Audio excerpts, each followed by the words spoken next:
السجون العراقية أصبحت مرتعا ومصدرا للمخدرات وتجارة الخراب، بعد أن كانت هذه السجون من المفترض أنه هي مكان إصلاح وإعادة تأهيل. هذا ما تقوله التقارير والمعلومات الرسمية وغير الرسمية. المخدرات تجتاح سجون العراق وتفتك بنزلاء هذه السجون، ناهيك عن الفساد بعقود الإطعام، الرشاوى، بيع الهواتف، الاعتداءات الجنسية أيضا. بعلم الإدارات وربما بمشاركتها، حادثة سجن العمارة وقبلها بالتاجي كشفت الضوء وأعطت الدليل على هذه الظاهرة. الظاهرة هاي تحولت إلى ماركة مسجلة في سجون العراق. ممكن يقيلون هذا المدير أو يعاقبون ذلك الموظف كما جرى بالعمارة، لكن هذا لا يداوي جرحا ولا ينقذ سجينا من براثن حبوب الهلوسة. أهلا بكم. إذن فضيحة سجن العمارة تكشف ما استتر من فضائح تعج بها السجون العراقية: تعاطي مخدرات وانتهاك قوانين وفساد لا سابق له. المتهمون كثيرون والملف مفتوح على الكثير من المفاجآت، ويخص الأمر نحو 30 سجنا رسميا تستوعب عددا يفوق قدرتها بنحو الضعف. فهذه السجون تحوي عشرات الآلاف من السجناء في بيئة تنتشر بها المخدرات وتباع علنا. المقاطع المسربة كشفت عن سوق سوداء تنبض في العتمة، حيث يدخل السجين وهو لا يعرف ما تعنيه هذه الآفة، ثم يخرج وهو مدمن على حبوب الكبتاغون والكريستال وأنواع الحشيش. التقديرات الرسمية في العراق تشير إلى وجود نحو 68 ألف نزيل في السجون، بينهم ما بين 10 إلى 15 ألف بقضايا مخدرات، وفي بعض المراكز تصل النسبة إلى 60%. الاكتظاظ وخلط الموقوفين يسهمان بانتشار التعاطي داخل السجون رغم محاولات الفصل والعلاج المحدودة.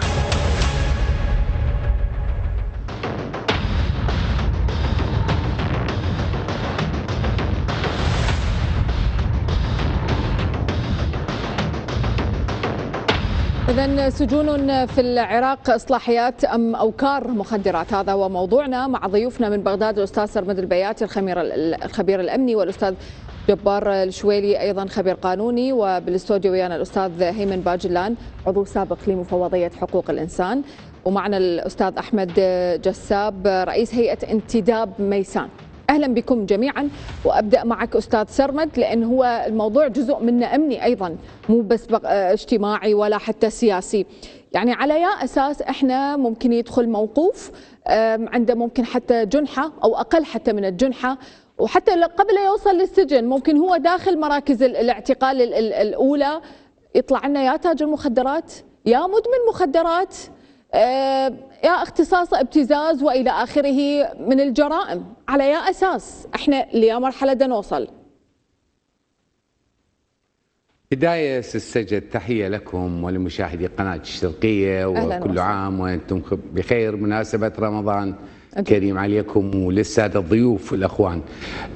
سجد خلي ناخذ الموضوع يعني بدراسة شاملة وواسعة وسريعة. احنا الآن، وأنا قلتها ومن شاشتكم وعدة مرات وفي سنين مضت، قلت ربما تخلصنا من داعش، لكن لدينا خطر هو موازي لخطر داعش الإرهابي، لا بل أنا أقيمه بأنه أكثر خطورة في هذا الموضوع. لماذا؟ أولا لأنه هذا وصل إلى مدارس الأولاد، مدارس البنات، الكليات وصل لها. كان سابقا قبل 2003 كان إعدام على تجار المخدرات، كنا نسمع بالمخدرات نرتعب منها، ما نعرف شنو المخدرات، لكن بعد 2003 وبعد انفتاح العراق وانفتاح الحدود بهذا الشكل وصلت المرحلة إلى هذا الخطر. عندنا حوالي 13,000 متهم بالمخدرات أو تاجر مخدرات. 3 سجون هي اللي تحوي هؤلاء: سجن الحلة المركزي وسجن العمارة وسجن التاجي. السجن التاجي سابقا أيضا صارت فيه بعض الأمور تم السيطرة عليها. تعرفين هنالك إشراف من المخابرات ومن الأمن الوطني ومن الاستخبارات الداخلية. ما حصل في سجن العمارة أعتقد بأن هنالك مجموعة من تجار المخدرات في البصرة، لأنه أثاروا بعض الضجة في البصرة، تمت معاقبتهم ونقلهم إلى سجن العمارة المركزي بعيد عن العصابات المرتبطين بها. هسه أنت تسأليني تقولي لي كيف بدها تدخل هاي المخدرات؟ أولا يعني تقريبا وحسب ما وصلني أنه عمل المخابرات والأمن الوطني سواء خارج الحدود أو داخل الحدود يعني استطاع أن يحاولون يحدون من هذا الموضوع حقيقة. لكن تعرفين أكو زيارات، أكو ناس حتى من الموظفين هناك نفوسهم ضعيفة، اكو ادخال ليس فقط المخدرات، هنالك مواد جارحه، هنالك هواتف، لكن العمل عليها كبير جدا. اعداد السجناء كبيره. وشوفي ست سجد، عصابات المخدرات في العراق اصبحت خطره، لديها القابليه على الاغتيال، على القتل، على التهديد، حتى خارج السجون، ليس فقط داخل السجون، حتى خارج السجون. يعني هنالك اتصالات بيناتهم كبيرة في هذا الموضوع. أنا أقول المشكلة يعني أستاذ سرمد بس خليني ممكن أقول بها للأستاذ جبار، إنه الفكرة ما عادت هي مقتصرة على تجار أو اللي يدخل هو متعاطي للمخدرات هو بالسجن، عادي ممكن واحد مسوي حادث سيارة، ممكن عليه دين، ممكن داخل بقضية اجتماعية يطلع تاجر مخدرات أو متعاطي للمخدرات، وهي هاي المشكلة.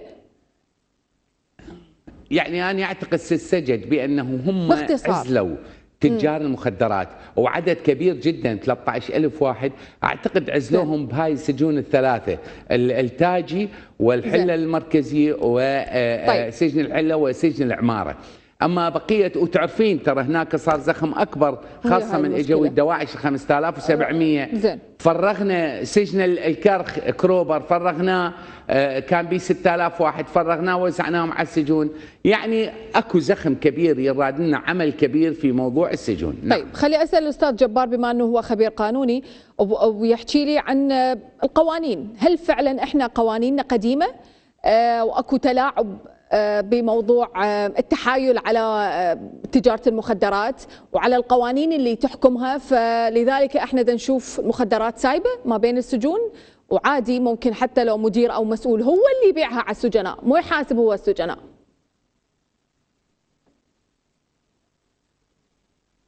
نعم، تحياتي لك ست سجد ولضيوفك الكرام ولمتابعي الشرقية، ومبارك عليكم هذا الشهر الكريم. يعني بداية أنا أعتقد أنه الحالة القانونية لهذا الموضوع تحتاج إلى إعادة نظر مرة أخرى. نحن في سنة 2018 تم تشريع قانون النزلاء والمودعين في دوائر الإصلاح العراقية، وبالتالي أنا أعتقد أن هذا القانون ما عاد يكفي، بحاجة إلى تعديلات وبحاجة إلى تقنين أكثر في يعني وضع النقاط على الحروف فيما يتعلق في مسألة السجون العراقية. نحن لدينا أكثر من 30 سجن في العراق، بعضها كبيرة وبعضها صغيرة، وهناك أيضا سجون يعني هذه السجون تابعة إلى وزارة العدل، وأخرى لدينا سجون تابعة إلى وزارة الداخلية، وهناك سجون أيضا تابعة إلى وزارة العمل. وأنا أعتقد أنه هذه الحالة حالة شاذة في إدارة السجون. إدارة السجون مهمة جدا، وبالتالي متابعة الجانب الإداري للكادر الإداري للسجون العراقية مهم جدا، وكذلك أيضا لابد من توفر عوامل أخرى إضافة إلى حراس السجون وإدارات السجون، اللي يقصد به مثلا الباحث الاجتماعي، الباحث النفسي، الباحثين الدينيين. كثير هذه عوامل كلها تساعد في تأهيل المساجين وإعادة إصلاحهم مرة أخرى. العملية عملية كبيرة، ما شاهدناه اليوم قبل فترة في سجن العمارة وفي سجن التاجي، هذا يخلينا نعيد النظر مرة أخرى بالتشريعات الخاصة بإدارة السجون. وعلى مجلس النواب ممثل بلجنة حقوق الإنسان واللجنة القانونية دراسة هذا القانون مرة أخرى وإعداده بشكل أفضل لكي تكون المتابعة مهمة من بالجانب الرقابي لهذه اللجان يعني البرلمانية وكذلك لوزارة العدل والوزارات الأخرى المعنية بهذا الملف. طيب. نعم مهم جدا هذا الشيء. طيب خلي أرحب من جديد بالأستاذ هيمن وأسألك بما أنه حضرتك عضو سابق بمفوضية حقوق الإنسان، شلون تتم عملية بيع وشراء المخدرات داخل السجون ومو بطريقة غير قانونية؟ لا، ممكن المدير هو يجيب ويبيع للسجين نفسه. بداية شكرا لك ولضيوفك الكرام. أهلا وسهلا. يعني هسه ما نحكيها بهذا التايتل العريض بأنه مدير السجن هو يبيعه، هذا كلام السجناء يعني احنا ما نقدر، لانه سابقا مهنيتنا وحاليا رقابتنا بهذا الموضوع لازم نشوف على هذا الموضوع نقلا عن فلان لازم نقول تحت هذا التايتل. ولكن اذا نقول لا سجون العراق خاليه من هذا المواضيع، لا مو خاليه من هذه المواضيع. والجهة التقصيرية لن تقتصر على جهة واحدة، لأنه إشراف على السجون داخل السجون هي من إشراف وزارة العدل، والإشراف الخارجي هي وزارة الداخلية والأمن الوطني وبعض الجهات الأمنية الأخرى. فشلون يتسرب شلون يروح هذا بعد يعني ثغرات أمنية وثغرات من ما نقدر نقول من قلة إدارة السجون، لأنه إدارة السجون تخضع إلى تدريبات بدءا من مدير السجن إلى أصغر حارس، وبالتالي يعني هذا الفساد اللي موجود سواء كان بالأطعام بالسجون بالبيع بالشراء التليفونات الحوانيت مثل ما حضرتك قلتي بالمقدمة، هذا أشارها سيد عادل عبد المهدي بأنه منظومة السجون في العراق هي منظومة فاسدة وتحتاج إلى وقفة جادة بهذا الموضوع. سابقا وإحنا في تقاريرنا أكثر من مرة أشرنا هذا الموضوع، وذهب هذا التقارير المفوضية سابقا إلى رئاسة الوزراء ووزارة العدل، ولكن مع الأسف الآن يعني مثلا على سبيل المثال المفوضية إذا تكتب تقرير على السجون وين تروح لوزارة العدل. وزير العدل هو مشرف على المفوضية، الخصم والحكم، هو الخصم والحكم، وخلي لي يزعل من عندنا أستاذ خالد شواني أيضا. ولكن الدولة هي بصورة عامة ما تريد تفعيل الجهات الرقابية، وإلا هذه النقاط اللي حضرتك حكيتي والضيوف الكرام أشروا عليه، سواء كان من الناحية القانونية سواء كان من ناحية الإدارة وحتى الحلول أيضا. احنا أعطينا أكثر من حل وأكثر من برنامج لوزارة الوزارة ولمجلس الوزراء. مثلا على سبيل المثال موضوع الاكتظاظ، احنا شلون نقدر نحل موضوع الاكتظاظ؟ أعطينا حل وقانون خاص وتعليمات خاصة لمجلس الوزراء بموضوع السوار الالكتروني، شلون احنا نقدر نستخدم السوار الالكتروني حالنا حال بعض الدول اللي تستخدمه، ولكن لا يطبق. هسه اذا نجي على التصنيف، لا مو بس لا تنسى، مو بس نعم. موضوع السوار الالكتروني، يعني موضوع الكاميرات اللي موجوده على ملابس السجانين نفسهم او نعم. الضباط نعم. والمسؤولين، والكاميرات اللي موجوده داخل السجون، هاي ما تحت يعني من الظاهره مثلا؟ استاذ السجا، هو احنا ماكو تسميه سجون، اكو تسميه اصلاحيه. هل هاي المؤسسه اصلاحيه؟ نعم كاسم اصلاحيه، ولكن هل السجين او المودع او المحكوم من يفوت لقضاء مدة محكوميته بيطلع برا خاليا من كل الشوائب وهذا؟ لا، لدينا نقص سواء كان بالجانب الفني سواء كان بالجانب التربوي، لدينا نقص كبير وأشرنا أكثر من مرة بهذا الموضوع، ونأمل بأنه يكون لدى الحكومة حلول جذرية، لأنه احنا يوم ورا يوم نشوف مثلا على سبيل المثال أحد أسباب تشريع قانون العفو العام هو كان موضوع الاكتظاظ بالسجون، ولكن من جانب فرغوا السجون، من جانب آخر استلموا سجناء الدواعش. هسه هم أيضا صار زخم على السجون وفرغوا لهم سجن كامل، وبالتالي صار اكتظاظ على هذا الموضوع. طيب. وكل ما يكون الاكتظاظ في أي سجن من السجون كل ما يكون الخدمات والجانب التأهيلي يكون أسوأ. مو بس بالسجون، نعم. يعني بأي مكان. نعم. خلي أسأل الأستاذ أحمد، بما أنه هو رئيس هيئة انتداب ميسان. شنو اللي صار بعد اللي تابعناه؟ يعني هي فضيحة بالنهاية، وعلى أثرها قالوا مدير سجن العمارة، بس هل تعتقد بأنه هذا الإجراء كافي مقابلها؟ قالوا مدير سجن التاجي وغيرها، مدى يعدي أسبوع، مدى يعدي شهر إذا مو سجين انهزم، سجين ما ادري ايش سوى له مصيبه. اوكي تصير بكل دول العالم، بس احنا كانما ما عندنا احداث بالعراق غير السجون والسجناء. نعم. بسم الله الرحمن الرحيم، تحيه لجنابك الكريم، وتحيه ايضا موصوله الى ضيوفك الكرام. رمضان كريم عليكم وعلى المشاهدين الكرام. الله يبارك فيك. ست حقيقه احنا لا نركز فقط على ما حدث بميسان، ربما ما حدث بميسان استطاع السجناء او النزلاء اللي موجودين الحصول على هواتف نقاله وتصوير هذه الخروقات والشبهات. هنالك حالات قد تكون افظع واكبر، نسمع عن كثير من السلبيات والسلوكيات التي تحدث في السجون او في الاصلاحيات التي تسمى اصلاحيات، لكن للاسف هي ليس الافعال التي تحصل بها ليس كالتسميه التي تطلق عليها. الكثير من الشبهات، الكثير من الخروقات الموجوده في جميع السجون على مستوى العراق. ربما ما ظهر لنا هو الشيء القليل. استطاع بعض السجناء الحصول على هاتف نقال وصوروا لنا هذه الشبهات الخروقات التي الى الان لا نعتقد احنا كقانونيين، انا الان اتكلم كمحامي، لا يمكن على ان نعتد بها كدليل رسمي الا بعد ان تثبت. نعم انا اجيب على حضرتك، احنا هذه الطريقه الكلاسيكيه اللي لا زالت تشكل لجنه نقيل مدير الاصلاح، مدير السجن، وبالتالي ما راح نقدر نغير شيء. يجب على الدوله ان تعيد طريقه التعامل بهذه الاصلاحيات، يجب ان تكون هنالك آلية جديده، وبالتالي ست حضرتك هذه المواد سواء كانت مخدرات ولا هواتف نقاله هي بالتاكيد ما تصنع داخل السجون، بالتاكيد هنالك من يدخلها الى هذه السجون. دخول هذه المواد باعتبارنا محامين وكل مفاصل الدوله والدوائر والسجون نحن نرتادها بشكل يومي في المواجهات، وانا بصفتي كمحامي عندما اريد ان ادخل الى السجن سواء في ميسان ولا في باقي المحافظات نمر بعمليه دقيقه من التدقيق الامني وكثير من الامور. هذا القلم في يوم من الايام انا في سجن المطار ما اسمح لي بادخاله. كيف تدخل الهواتف النقاله؟ كيف تدخل المخدرات؟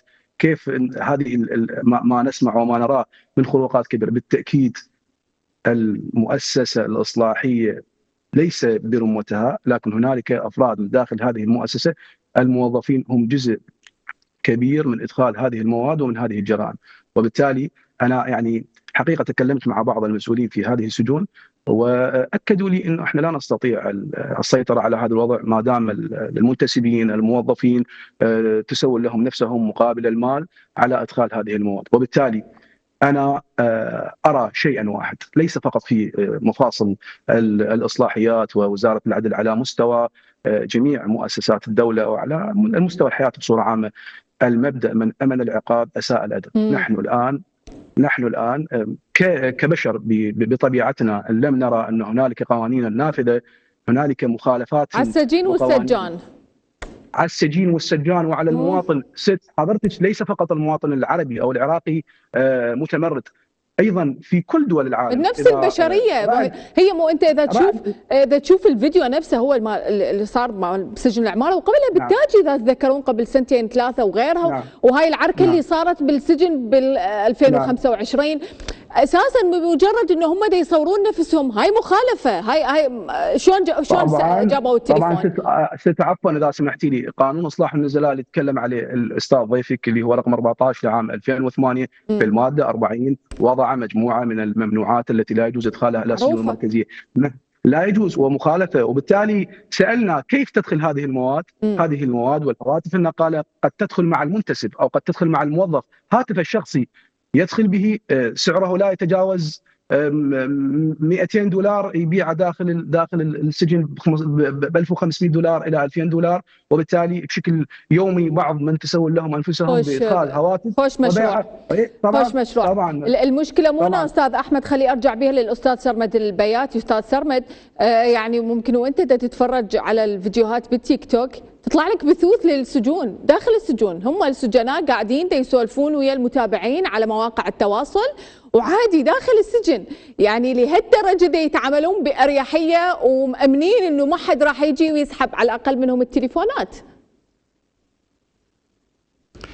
يعني سجد، يعني خلينا نكون واقعيين شويه، يعني هو وضع السجون لا يختلف عن وضع العراق بصوره عامه. يعني الفساد هو يعني ملأ بعد 2003 مع العلم هنالك يعني حقيقه يعني أعمال كبيرة من أجل مكافحة الفساد في كل دوائر الدولة. تحاول أن الدولة يقوم رئيس وزراء بمعاقبة فلان وبتوجيه فلان ومجالس تحقيقية، لكن هذا الوضع بالجديد يعني هل أعدم تاجر مخدرات أمام أعيننا من أجل أن البقية يصيبهم نوع من الخوف والتردد؟ ما هو قبل الإعدام الأخوة محامين وياي، أنا أذكر قبل 2003 إعدام، كيف يتحول التاجر إلى متعاطي وينحكم سنة واحدة؟ يا عزيزتي كان إحنا تعرفين يعني هذا شغلتي أتابعها، كان للعلم اكو سيطرات ومفارس عند تجار المخدرات يتصل بالتليفون من تجي وصلوا مثلا وصلت الامن الوطني لفلان مكان يسلمها الى الشخص الاخر، مراقبه على الشارع. هذه نقطه. النقطه الاخرى نسيتي اكو من يهدد الضباط ويهدد هؤلاء وهو داخل السجن يهدد، والأخوة المحامين يعلمون بهذا جيدا. يهددون يعني هاي صحيحة، هاي المعلومة مال انه اكو تجار مخدرات داخل السجن يديرون تجارتهم بالتليفون ويهددون ضباط مثل ما انت ذكرت.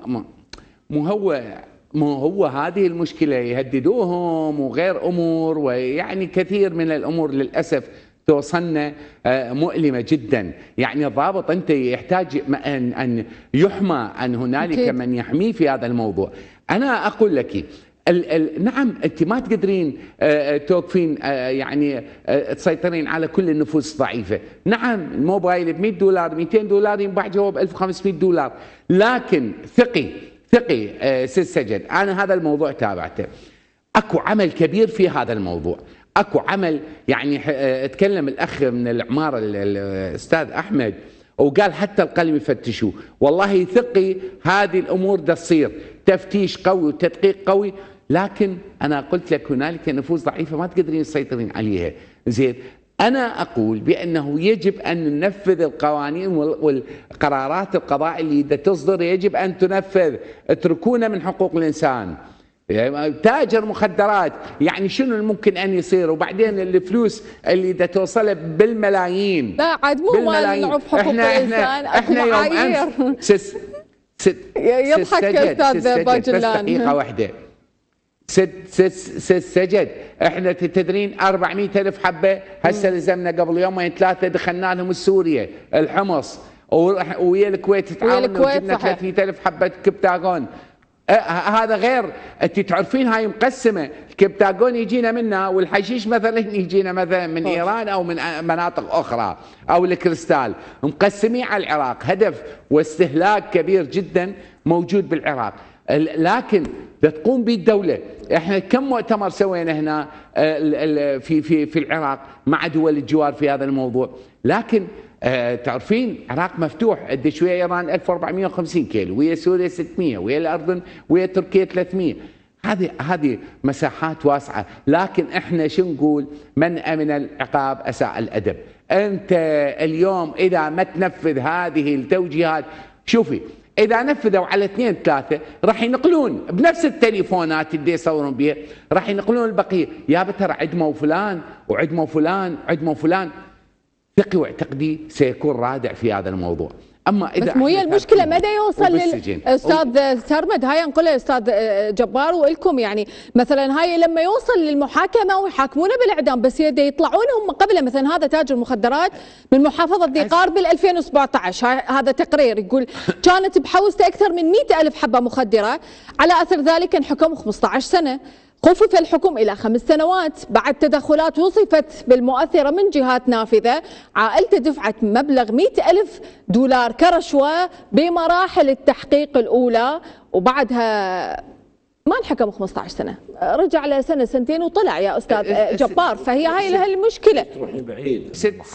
ست سجد فقط عفو خاص طلع ابن المحافظ. قبل ما تحاولين يعني بالقانون طلع ابن المحافظ. قبل ما تخلي الاستاذ جبار تفضل باختصار شوي. ست سجد، هسه دي يشتغلون عليه وزاره العدل، وتكلمت ويا الوزير وتكلمت، دي يشتغلون عليه، دي يسوون السجون عباره عن سجون اصلاحيه، يعني شنو ايش دي يسوون؟ يردون يخلون المحكمه بالسجن والمستشفى بالسجن ودار الاصلاح بالسجن ومدرسه بالسجن، اي هسه دي ينفذوا. هو هذا التنفيذ شويه بلكن تقلل من وطأة الكوارث اللي تشهدها السجون. تفضل. نعم. اذا ممكن تجاوبنا على اللي تحدثنا عن طريقه التحايل على القوانين. نعم، يعني هي هذه مساله التحايل موجوده في كل الاوقات وفي كل الازمان، بالتالي يعني انا خطر على بالي قبل كم يوم احد النواب قدم مشروع قانون لإجبار يعني إلزام رئاسة الجمهورية بتنفيذ أحكام الإعدام.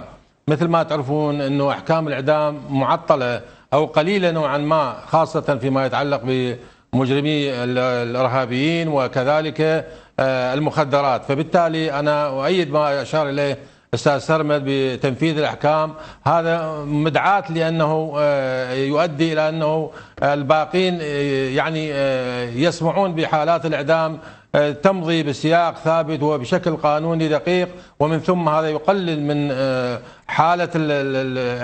حالة الفوضى في السجون من قبل تجار المخدرات أو غيرهم بشكل عام. فبالتالي أنا أعتقد أنه إدارة السجون مهمة جدا، وهذه مسؤولية كبيرة تقع على عاتق الحكومة، ومسؤولية تقع أيضا على مفوضية حقوق الإنسان.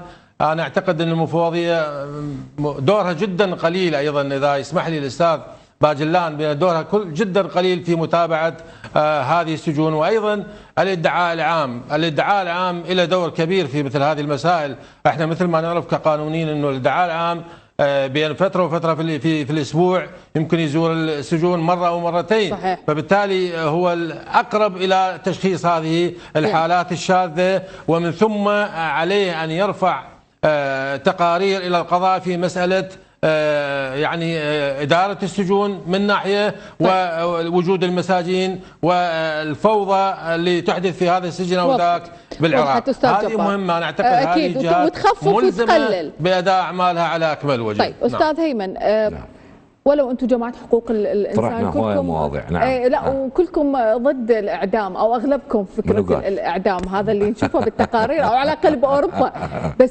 هل فعلا ممكن يكون الحل اعدام اللي مدانين بتجاره المخدرات، نخفف والى اخره من العفو؟ هو احد اسباب اللي سلموا الدواعش للعراق. العراق البلد الوحيد بالمنطقه هسه لا يزال به الاعدام ويتنفذ به الاعدام. مصر، ايران، غيرهم قليل جدا، بس عندهم يعني قليل جدا، والتزام دولي. الدول اكثريه الدول بالمنطقه من تحشيش الدول اللي مصادقه على المواثيق الدوليه، العراق احد الدول اللي لا يزال باقي ينفذ الاعدام. هذا واحد. اثنين، ليش ما نتساءل ليش ينفذون الاعدام على الارهابيين؟ ليش ما ينفذون الاعدام على المخدرات، تجار المخدرات؟ هذا أيضا تساؤل. بالنسبة للأخوة اللي حكوا بموضوع حقوق الإنسان أو المفوضية وما كان دور المفوضية، دور المفوضية كانت باينة، ولكن الدولة هي تريد أن تقلل من شأن الجهات الرقابية، منها الادعاء العام، منها المفوضية، منها أعضاء مجلس النواب. عضو مجلس النواب أكثر من مرة صار بيهم راحوا للسجون، ما خلوهم يدخلون إلا بإذن رسمي. يعني فعلا أكو تضييق على الجهات الرقابية. الرقابيه، والدليل المفوضيه صار 4 سنوات ما البرلمان ما مختار اعضاء مجلس مفوضين. صحيح. ووزير العدل هو مشرف على المفوضيه. هاي بيا دوله كانت بانه جهه منفذه هي تشرف على الجهه الرقابيه وهي تشرف على السجون. ماكو هاي الفوضى الموجوده فقط في العراق موجوده. هذا واحد. اثنين، بالنسبه للمخالفات او المخالفه القانونيه، العراق شئنا ما بين موقع على صكوك دوليه ما يقدر يطلع من هذا الموضوع. احد الصكوك الدوليه هي موضوع القانون الدولي اللي يخص بالمودعين والسجناء. اذا نشوف من الناحيه القانونيه يوجد قانون يعني رصين جدا، ولو عندنا ملاحظات عليه، قانون رقم 14، ولكن العبره بالتنفيذ. سواء كان قانون المخدرات، سواء كان بعض القوانين الأخرى العبرة بالتنفيذ، الجهات التقصير من الجهات التنفيذية والإجراءات التنفيذية.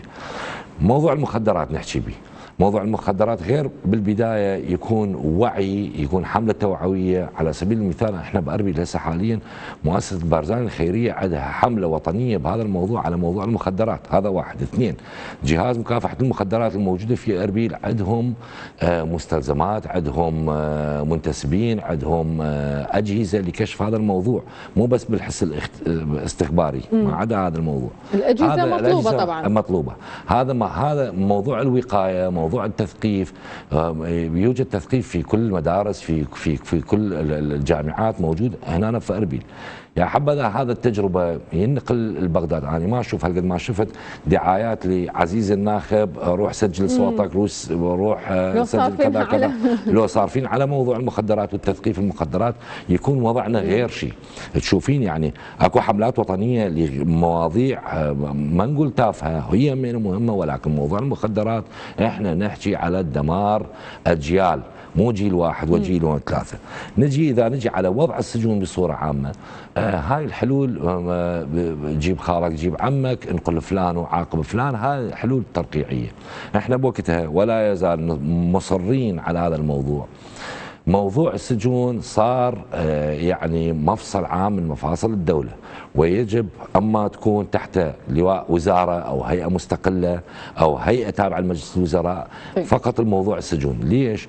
لأنه تشوفين قسم من السجون تابعة للداخلية، قسم من السجون تابعة للعمل، قسم من السجون تابعة للعدل. وبالتالي هذا اكثر من جهه تشرف على هذا الموضوع. انت برايك مو صحيح؟ يعني لازم مو صحيحه يكون جهه او جهه واحده وحدها. يعني هسه الطابو والتنفيذ العدلي والسجون وحقوق الانسان تابعه للعدل، يعني شيء ما يشبه شيء بالضبط. يعني انت تشوف انه الجامعه هاي ممكن حل من الحلول، هذا احد الحلول. بعدين نجي على موضوع القوانين. احنا مثل ما قلت على يعني قوانين رصينه عندنا، المشكله بالتنفيذ. طيب المشكله بالتنفيذ. زين، خلي اسال الاستاذ احمد، بما انه محامي. استاذ احمد، مع احتراماتي الى كل المحامين اللي يطبقون القانون بحذافيره، لكن ايضا التقارير تتحدث عن انه بعض المحامين يتحايلون على القوانين ويساعدون تجار المخدرات، ياخذون فلوس مبالغ طائله مقابل اخراجهم. يعني مثلا واحده من الحالات، قاضي محكمة جنح الرصافة بال23 أصدر قرار بمنع إحدى المحاميات من دخول المحكمة لشكوك بشأن تعاونها مع تجار ومسؤولين بالدولة للتوسط في تخفيف الأحكام ضد بعض تجار المخدرات، وأكو أكثر من 50 محامي ومحامية كشفوا تعاونهم بعمليات التحايل ودفع الرشاوى وإلى آخره عن متهمين بتجارة المخدرات. عفوا شكرا حضرتك، اريد من حضرتك تعطيني وقت للحديث عن موضوع المخدرات، لانه محافظتي ومجتمعي واهلي في محافظتي محافظه ميسان قد يكونون اكثر المحافظات المتضرره من بس جاوبني على هذه النقطه. نعم، سأجيبك على هذه النقطة. أولا احنا عملنا كمحامين هذا القانون الذي هو قانون المحاماة سمح لنا بالتوكل عن المتهمين، بغض النظر إذا كان المتهم بريئا أو مدانا، نحن ندافع عن ما موجود، ننفذ القوانين. أما إذا كان هنالك تعاون أو دفع رشا أو كذا، هذا بالتأكيد أمر مرفوض، وقد يكون أمر حصل لمرة أو مرتين، لكن نحن بغض النظر إن كان تاجر، إذا كان ثابت عليه الدعوة، حق الدفاع حق يعني كفله الدستور وكفله القانون، وبالتالي هذا عمل صميم المحامين هو الدفاع عن موكلهم. اما القرار فيبقى القرار الاول والاخير هو القرار للمحكمه وللقضاء.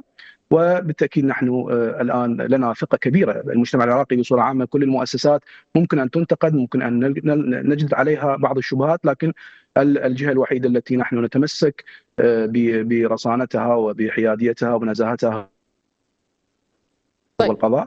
قضاءنا بالتأكيد الآن جاي ملف المخدرات مأخذ منه مأخذ كبير، وعودة على ذي بدء. أنا يجب على أنه نضع حلول حقيقية للمخدرات التي بدأت تدخل إلى البيوت وإلى المدارس. العراق في فترات ماضية سابقة كان ممر دخول المخدرات، أما الآن نحن أصبحت ترويج المواد المخدرة وتعاطيها على نطاق واسع، وبالتالي شبابنا المراهقين بدأوا الآن تنهك بهم هذه المواد، بدأت تناول هذه المواد، وبالذات المادة المشهورة حاليا هي الميثالين الكريستال الذي جاي يعني يدخل عن طريق المنافذ الحدودية للعراق كل المنافذ من كل دوله مثل ما ذكر الاستاذ سرمد تدخل ماده معينه. دخول هذه المواد الان بدا يسبب ازمه كبيره. انا في رمضان في العام الماضي حضر رئيس الوزراء الى محافظه ميسان وانا كنت احد الحاضرين في اللقاء، فكان قال بالحرف الواحد ان الازمه الاولى التي تواجه البلد العراق ليس الفساد وليس الارهاب، الازمه الاولى التي نواجهها هي ازمه المخدرات، وبالتالي نطلب من الدوله ان تكون لها حلول حقيقيه لمنع دخول المواد المخدره الى العراق. دخول هذه المواد يسبب ازمه كبيره في الداخل، انت الان عالج هذه المشكله بمنع دخولها. المواد المخدره لا تصنع في العراق، تاتي من خارج الحدود، وبالتالي هنالك ظلم يا ست. احنا مثل ما نتحدث عن المجرمين، عن تجار للمواد المخدره، يكاد ان يكون 20% من هؤلاء التجار القي القبض عليهم، اما ما يسمون بالتجار وما يحكم عليهم بالتجاره قد يكونون اناس ابرياء. هنالك اشخاصا شبابا غرر بهم تعاطوا هذه الماده. طيب. حضرتك تعلمين ماده الكريستال، عفوا تعرفين ماده الكريستال تعاطيها لمره واحده تصبح انت مدمن، وبالتالي يتم توقيف هذا المتهم بحجه انه متعاطي. المشكله من توديه متعاطي، يعني التقارير تقول توديه متعاطي، او عفوا هو بس متعاطي ويروح ويا تجار ويا مغتصبين ويا مرتكبين جرائم كبيره. هذا المتعاطي عفوا لو سمحتي لي دقيقه واحده باختصار. هذا المتعاطي احيانا يتم الضغط والاكراه عليه من قبل القائمين بالتحقيق ويفرض عليه على انه هو يقول انا بعت له مره واحده ويتم الحكم عليه ب 15 سنه و20 سنه، وبالتالي هنالك ظلم يحدث في المخدرات. الكثير ممن يسمون تجار مخدرات هم ليس بتجار، هم شباب متعاطين غر بهم. اما التجار الحقيقيين يا سيد حضرتي، التجار الحقيقيين ما يتم القبض عليهم الى الان. فعلا هنالك بعض التجار تم القاء القبض عليهم، لكن التجار الحقيقيين الذين يعني يهربون هذه المواد عبر الحدود طلقاء الى الان. هاي الاستاذ سرمد، بالتالي هذه مشكله. يعني احنا يا استاذ سرمد البياتي، المتعاطي اذا نحوله الى تاجر غصبا ما عليه ونسجنه 20 و15 سنه، والتاجر الحقيقي نحوله الى متعاطي ونطلعه من السجن. تعرفين ست سجد هاي المشكله قبل ايش قد تكلمنا بيها منا من الشرقيه. يعني هذه والله العظيم، يعني شوفوا يا جماعه انا هاي استاذ سرمد اذا تسمح لي، هاي معناتها اكو منظومه. لو اني دا ابالغ ما معقوله هاي دا تتم هيك عشوائيا. لا مو هو شلون دا يتم هالموضوع هذا؟ هو هذا الموضوع هو مو فساد، هو خلينا نقول تلاعب قانوني. يعني دقيقة أنت لزم والله ما عندي شيء، يعني مثلا أنا متعاطي بينما هو بالحقيقة تاجر. إذن هنا يجب أن يقترن العمل بعمل استخباري أمني حقيقي من أجل أن يكشف هذا الرجل هل لديه صلات خارج الحدود، هل لديه صلات داخل الحدود. هذا الأخطر يا سجد. الشباب، لا أنا شباب أشوف هذا يعني مو أكيد متعاطي، يعني ذولا طلاب المدارس الكليات أو شيء اللي ممكن أن يسقطون في هذا الفخ، هذولا متعاطين. لكن نحكي عن التجار اللي اختالوا ضباط عندنا من وعقداء ويعرفون بيهم زين، اختالوهم على الحدود عندما كانوا يعملوا الكمائن، وحتى من يلقى قسم من الضباط يلقون القبض على هذه يتم تهديدهم. هاي كررت اياها، ويتم تهديدهم حتى عشائريا. حتى عشائريا يعني الضابط يتم تهديده عشائريا لان القى القبض طبعاً على ابن هاي العشيره المتاجر. فاحنا لا هو شوف هذا الخلل، هذا الخلل موجود، وكثير من الضباط يعني تعرضوا لهذه الاشكالات. وضحت. ليش قلت لك يجب ان الدوله تحمي الضابط، تحمي رجل القانون، وفي نفس الوقت تعاقب عقوبة شديدة ويرمى بالسجن من يحاول أن يمرر جهاز هاتف، لأنه من خلال جهاز الهاتف تدار شبكات كاملة من التجار الفرعيين خارج السجون. هذه أخطر ما يمكن. لذلك وضحت. أنا يقولون بأنهم عندنا تجديد أكو تجديد. يلا ننتظر هاي الحالة ال20 يمكن وننتظر هذا التجديد. أستاذ جبار، مشكلة مو إذا تسمح، المشكلة مو بالقوانين اللي أنت قلت تحتاج لها تعديلات، لا احنا بالتنفيذ.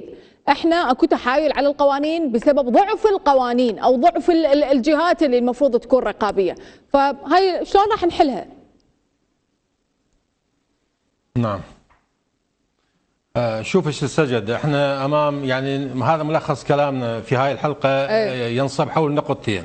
النقطه الاولى هو مكافحه المخدرات خارج السجون، وهذه مسؤوليه كبيره، مسؤوليه الامن ومسؤوليه القوى الامنيه ومسؤوليه المجتمع ومسؤوليه رجال الدين ومسؤوليه الاعلام ومسؤوليه منظمات المجتمع المدني، مسؤوليه عامه هذه لكل افراد الشعب العراقي. ولدينا ايضا مكافحه المخدرات في داخل السجون العراقيه، وهذه مسؤوليه اداره السجون. إدارة السجون نعم صحيح أنا اليوم أحتاج إلى حارس للسجن خريج الدراسة المتوسطة، ولكن هذا ما يخدمني في داخل السجن. أنا في داخل السجن أحتاج إلى الباحث الاجتماعي، أحتاج إلى الباحث النفسي، أحتاج إلى الباحث القانوني، أحتاج إلى الإدارة النزيهة النظيفة التي تؤمن بأن هذه المؤسسة هي مؤسسة من مؤسسات الدولة. والاعتقاد احنا هسه وزارة العدل اليوم، وزارة العدل ترى وزارة مدنية، ولكن أهم دائرتين فيها هي دائرة الإصلاح العراقية، دائرة السجون ودائرة التسجيل العقاري. هذه ملخص عمل وزارة العدل، أهم دائرتين ذولي في وزارة العدل، عدا الدوائر الأخرى التنفيذ والقاصري وما شاكل ذلك. وضحت إذن في هذه الحالة هذه النقطتين مؤكد أنه لازم نركز عليها في بحثنا في هذه الحلقة. هل نعم. أستاذ هيمن أعرف عندك كلام هواية، بس الحل ممكن بإصلاح السجون؟ احنا عندنا 50 سجين أو نزيل غرفة مترتين في متر. هسه احنا بدأ مثل ما قالوا الزملاء خلينا نكافحها خارج السجون. هسه قبل فترة أبو منافذ الحدودية راح للبرلمان ودق صدر وقال اكو منافذ حدودية غير رسمية بالإقليم. خليه هو يضبط المنافذ الحدوديه الرسميه اللي تابع له اول مره، بعدين يجي يسوي هاي الهلمه. اذا الموضوع موضوع سياسي، لا يقول ما تشعره من دون علمنا بالمنافذ الرسميه، هذا كلامه. اي طبعا زين، الغير رسميه همين الحدود همين تابعه له. هذا كان منافذ وكحرس حدود ايضا. نجي خلينا نقارن نسبه دخول المخدرات لاقليم كردستان مع حسب قوله وجود منافذ غير هذا قانونيه، ونسبه تواجد ودخول المخدرات بالمناطق مناطق بغداد ووسط العراق ولحد الجنوب. خلينا نشوف نقارن. اذا الخلل وين؟ الخلل نرجع ونقول بالاجهزه الرقابيه، الرقابيه هذا اولا. ثانيا الاجهزه بالتنفيذ، بما معناه اذا انت حضرتك اذا عندك اليات زينه، اذا عندك وسائل زينه، اذا عندك كوادر زينه، اذا عندك منتسبين زين، هاي تفضلي. يقولون المنتسب اذا يلقي القبض على تاجر مخدرات يقاوموه، عشائريين يقاوموه مثلا او يقتلوه. اذا احنا نحتاج الى منظومة كاملة. هاي المنظومة لازم الكل، هاي المنظومة المجتمعية سواء كانت حكومة، البرلمان و جميع الأمور. زين، اكتظاظ السجون، خلي أسألك ايش قد؟ نعم، ايش قد هو سبب من اسباب من 100 سبب من اسباب انتشار المخدرات والابتزاز والاغتصاب والتحرش الجنسي اللي يصير بالسجون؟ ما تقدرين تحصريه بالهذا يعني بالتقريبي. احنا شو نقول المجرم أو المحكوم إذا دخل للسجن من يطلع من السجن، هل هو تم لنظام إصلاحي 100% ويستحق بأنه بيختلط بالمجتمع لو لا؟ هذا هو التساؤل. سواء كان مغتصب، سواء كان مبتز، سواء كان متعاطي، سواء كان تاجر، هل هذه الماكينة اللي احنا نسميه الإصلاح هل هاي بتصلح لمعيشة المجرم؟ ومرة ثانية أنا أقول لا. ليش؟ لأنه أرجع وأقول لك الاكتظاظ مرة ثانية أحد الأسباب. ثانيا الفساد الموجود، الأطعام، التفتيش، المخدرات، التليفونات، هذا كله يكون ليش؟ لأنه الأجهزة الأمنية، الناس الموجودين المشرفين على السجن تشوفين ضعيف نفس يعطي مجال. من أنا الدولة بسبب هذا. إذا نحتاج إلى ثورة كاملة سواء داخل السجون أو خارج السجون، لأن آفة ما بعد آفة الإرهاب هي آفة المخدرات داخل المجتمع العراقي، وحذرنا مرارا وتكرارا بهذا الموضوع. أستاذ أحمد، بما أنه أنت من ميسان، من غير أنه أنت محامي ودا تشوف هاي الحالات، من غير اللي دا نشوفه بالنزاعات العشائرية، البعض يقول أنه هاي جزء وسبب من أسبابها المخدرات، الاغتيالات اللي دا تصير بحق الضباط والمنتسبين لأنه هم كشفوا عن جرائم إتجار بالمخدرات، واللي صار بهذا السجن الأخير. ميسان شنو تحتاج حتى نحاول نحميها، نحمي أهلها فعلا؟ يعني ميسان يجب على اخواننا بالكتل السياسيه الان اللي محتارين بتشكيل الحكومه، يجب ان يعلنوا على انه ميسان منكوبه في ما يتعلق بملف المخدرات. يجب على الحكومه القادمه على ان تكون لها معالجه حقيقيه، يجب ان تكون هنالك اعاده نظر شامل في الحد من ظاهره انتشار المخدرات، يجب على الحدود انه يسيطر عليها بطريقه افضل مما هو الان عليه. المخدرات الان محافظه ميسان وهي والبصره وبالذات المناطق الجنوبيه، مناطقنا الجنوبيه الان يفتك بها بالمواد المخدره، المواد المخدره وصلت الى الشباب والى الصغار والى الكبار، والان بعض شبابنا حقيقه يظلمون مرتين. المره الاولى بوصول هذه المواد المخدره، قد تكون هذا الشخص مراهق ويغرر به ويجرب هذه الماده، وهي بالتاكيد لمره واحده مثل ما اسلفت انه تعاطيها راح يخليك تكون مدمن وتطلبها، وبالتالي المره الاخرى التي ظلمناها بها انه هذا اللي تعاطى مره ومرتين ممكن تمارس عليه ضغوط ويعتبر تاجر وندخله للسجن، اللي سولفنا على الخروقات وما موجود بالسجن، وبالتالي احنا بدينا نظلم هاي الشباب. فالحل الاساسي بالحد من ظاهره المخدرات، الحد الحقيقي ان تكون هناك احترافيه بمعالجه هذا الملف. وبالتالي الان نحن منذ تقريبا 7 سنوات الى 10 سنوات المخدرات نلزم متهمين، نحكم المتهمين، يجون غيرهم، وبالتالي ما وصلنا الى حل. نفس الاجراءات التحقيقيه ونفس الضغوط ونفس الطرق التحقيقيه التي تواجه، ويعني اؤكد لك على انه تجار المخدرات الحقيقيين لا زالوا يعملون، احنا ما حدينا من هذه الظاهره، فبالتالي يجب ان نعيد حساباتنا على انه ملف المخدرات ودخول المخدرات الى العراق ملف كبير، وبالتالي هو لا يتعلق فقط بتعاطي هذه المواد وتجارتها والاموال المتحصله منها. سيد حضرتك تعاطي المواد المخدره يولد عندنا جرائم قتل، سرقه الى اخره من الكثير من الجرائم، بالتالي تناول هذه المواد يفقد العقل ونلاحظ الكثير من الجرائم التي تحدث هي نتيجه تعاطي الشباب المواد المخدره. اما فيما يتعلق بالنزاعات العشائريه ما لها اعتقد علاقه بالمواد المخدره، هذا هم ايضا ابتلاء اخر لمحافظه ميسان، وبالتالي هذا موروث يعني في محافظه ميسان مساله النزاعات العشائريه، واعز السبب فيه هو عدم جدية الدولة بفرض القانون ونفاذ القانون. لو كان هنالك خوف من قبل المجتمع من القانون ومن نفاذ القانون ما أعتقد راح يكون هذا التمادي. وأؤكد مرة أخرى مثل ما بدأت، من أمن العقاب أساء الأدب. لو كان هنالك نظام حقيقي قوي، سلطة قوية، ما حد يدخل تليفون للسجن، مو بالضبط، مو بس ما حد يدخل. على سبيل المثال حضرت الست احنا نسافر خارج العراق ونشوف نتلفت يسروي من نخاف البوليس يطلع ورانا مخالفين ما لابسين حزام الامان للسياره او يسوي لنا غرامه. اما بالعراق لكون انه ما تخوف، هو هذا المواطن الانسان بحد ذاته اذا شعر على انه هنالك لا توجد حساب، لا يوجد قانون، لا يوجد نفاذ للقانون، بالتالي يتمادى. كل احنا نحب الحريه ونحب نخالف ونحب كل شيء نسوي، لكن القانون هو الفيصل.